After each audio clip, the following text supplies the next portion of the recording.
Exercise 7.2 कौन सा question कराना है आज? क्वेश्चन 9। देखो बेटा पढ़ लो, क्योंकि तुम लोगों ने तो नए बच्चे ने कर लिया है, नए पुराने बच्चों ने, नए तो आप देखेंगे थोड़ा सा तेरे मतलब तेरे में कटर नहीं आ रहा है मेरे अकॉर्डिंग सिलेबस में आ रहा है। Find the coordinate of the points which divides the line segment joining. देखो बड़े बड़े ध्यान से बात देखना है बेटा, ध्यान से देखो। देखो क्वेश्चन 9 देख लो। Find the coordinate of the points which divides the line segment joining। A के कोऑर्डिनेट दे रखे और बी के कोऑर्डिनेट दे रखे और बोला गया है कि 4 इक्वल पार्ट में डिवाइड करे गए हैं। तो ए के कोऑर्डिनेट क्या है बेटा? -2 और 2। बी के कोऑर्डिनेट क्या है? 2 और 8। इधर सारे बच्चे ध्यान दे देंगे। कितने पार्ट में डिवाइड करे गए? 4 पार्ट में। 1 पार्ट, 2 पार्ट, 3 पार्ट और 4 पार्ट। समझ आ गई? ये हो गया first part, second part, third part और फोर्थ पार्ट। कितने भागों में डिवाइड करा गया? बोला गया ना कि 4 भागों में डिवाइड कर दो। 4 पार्ट दिखाने के लिए 4 पार्ट में डिवाइड कर दो ना। 4 इक्वल पार्ट में डिवाइड करना है। क्या करना है? 4 इक्वल पार्ट में डिवाइड करना है। बात समझ आ गई? अब इधर ध्यान दो।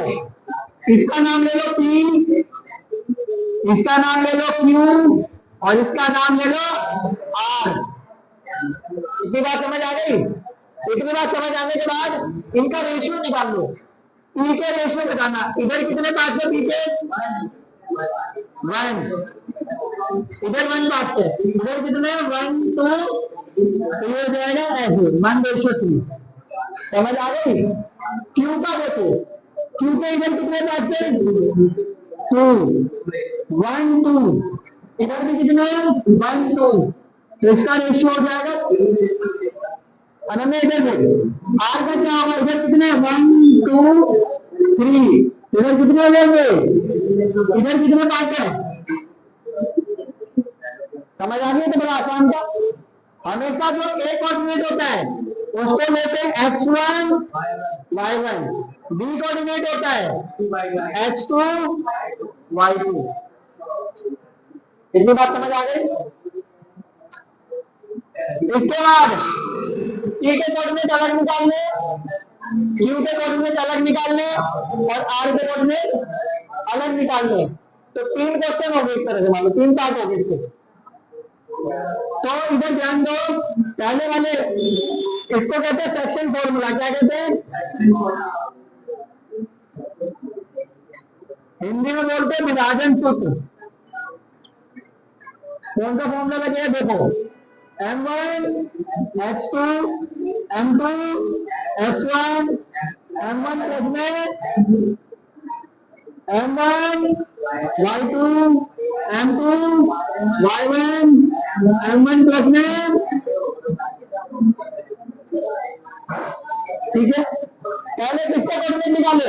मैं बताऊं P का निकालो, Q का निकालो कि R का निकाल दो? तुम बताओ, किसी का भी निकलवा लो, मुझसे एक निकालूंगा। P निकाल देता हूं। P निकाल देते तो M1 ये हो जाएगा और M2। जब तुम Q का निकालोगे तो M1 ये हो जाएगा और M2। R का निकालोगे तो M1 ये हो जाएगा और M2। तो मत देखो, टाइम पड़ लो। यहां लिखना है कोऑर्डिनेट ऑफ P। हिंदी में बोलेंगे P के निर्देशांक। समझ आ गई? इधर ध्यान दे बेटा, P के है तो M1 कितना है? 1 का 1। इनटू में इनटू लगाओ या ब्रैकेट लगाओ।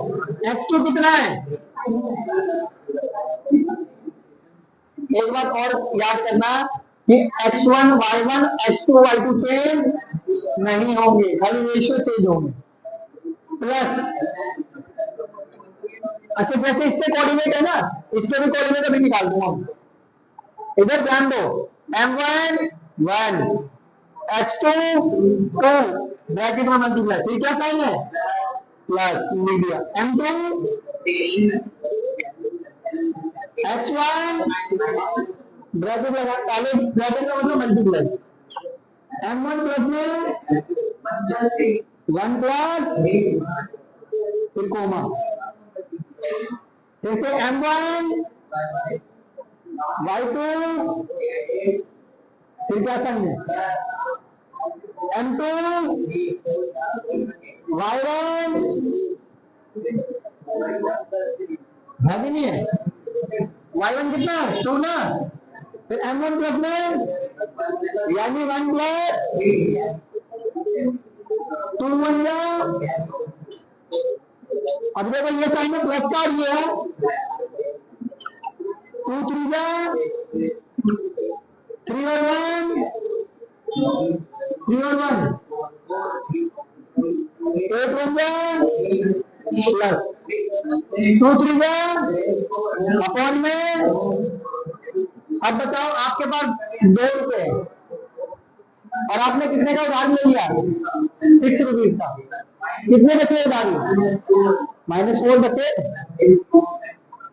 क्योंकि आपके पास है 2 रुपए उधारी लिए 6 रुपए का, तो 4 क्या बची उधारी की बची, तो माइनस का साइन हमेशा याद करना, माइनस में से प्लस जाएगा तो माइनस ही बचेगा, मतलब साइन जिसका बड़ा होगा वो बचेगा। ठीक है, नीचे क्या बचा 4 अपॉन में, इन दोनों को ऐड कर दो क्योंकि प्लस के हैं, 4 से 4 गया क्या बचा, सॉरी ये 4 का 4 से 4 गया क्या आ गया 1 माइनस का माइनस, इसका आप कर दो कितना, इसका आप कर दो कितना 7 अपॉन में, देखना पी के कोऑर्डिनेट आ रहे हैं क्या आंसर को चेक करो। इसी तरह इधर निकालोगे तुम आर का और इधर निकालोगे इधर क्यू का उधर आर का,